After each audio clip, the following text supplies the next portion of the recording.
सत्य नाम सुख धाम है, पवित्र है सतनाम। यही चमा कल्याण होता है, सुनो संत समान। हे सतनाम दिन दास ला दे दिया वरदान। जीव मरे जगत माँ कर दे हो कल्याण। बोले गुरु घासीदास बाबा की जय।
चरण माओ हर तरही, गुरु चरण माओ हर तरही।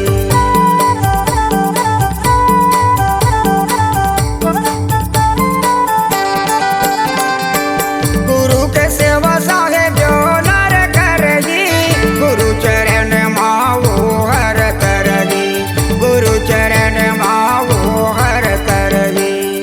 आज गुरु हवे तारन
ईश्वर समान गुरुदेव को जानो, साल तारे भर गुरु को मानो, साल तारे भर गुरु को मानो।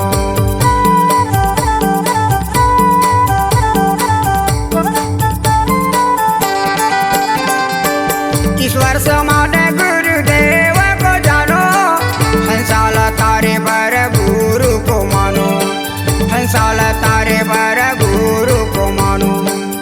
मोरा हावत जीवन के आधार, मोरा हावत जीवन के आधार, भटकता हंसा लाओ।